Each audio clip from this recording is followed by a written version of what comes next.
Everyone, welcome to my blog channel. তো আমি blog তো অত বানাই না, কোন টপিকে ব্লগ বানাবো আমি সেটাই খুঁজে পাই না।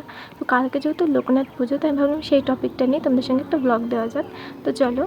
তো কালকে যেহেতু পুজোর সকালে উঠে তো অত সময়ও হবে না, তাই আমি আজকে আগের দিনই রং করে রাখছি।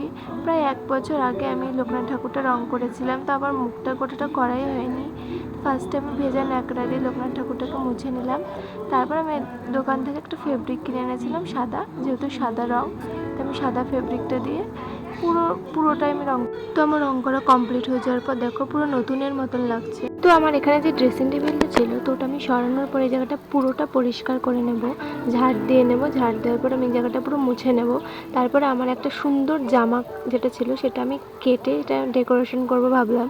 তো তারপর আমি দোকান থেকে রঙিন পেপার কিনে এনে ওটাকে রিং রিং বানিয়ে তারপর আমি এখানে সাটিয়ে দিয়েছি। তারপর আমার বাকি ছিল আলপনা দেওয়া, তো তারপর আমি সেটাকে আলপনা দিয়ে নিয়েছিলাম। আমার মন থেকেও দিয়েছিলাম, আমার ফোন থেকে দিয়েছিলাম, মানে মিক্স আপ করে দিয়েছিলাম।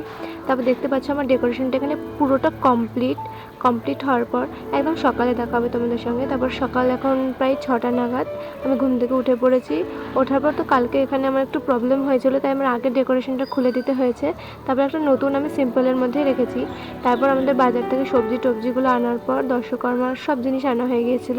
তারপর এখানে চলছিল সবজি কাটার পর আমার স্নান পুরো কমপ্লিট। তারপর আমি এখানে পুজোর কাছে হাত লাগানোর জন্য চলে এসেছি। তো এখন আমাদের পুজো এখনও শুরু হয়নি, মানে এবার সবে সাজানো টাজানো হবে। তারপর পুজো কমপ্লিট হয়ে যাওয়ার পর আমি এখানে প্রসাদ খাবো বলে বসে আছি। তো এবার আমি প্রসাদটা খেয়ে নেব। তারপর এদিকে আমার রান্না হচ্ছে, তো এদিকে হচ্ছে পাঁচ তরকারি, খিচুড়ি, চাটনি, পায়েস। এটা হচ্ছে আমার দুপুরের মেনু। তারপর হঠাৎ করে এলো 3টের দিকে তুমুল ঝড় বৃষ্টি, প্রচণ্ড জোরে জোরে মেঘ ডাকা। এইভাবে যে আজকে দিনটা কমপ্লিট হয়ে গেল। তো তোমাদের যদি ভিডিওটা ভালো লেগে থাকে তোমরা সাবস্ক্রাইব করে দাও, আমি আরও নতুন নতুন ভিডিও তোমাদেরকে ছাড়তে থাকবো।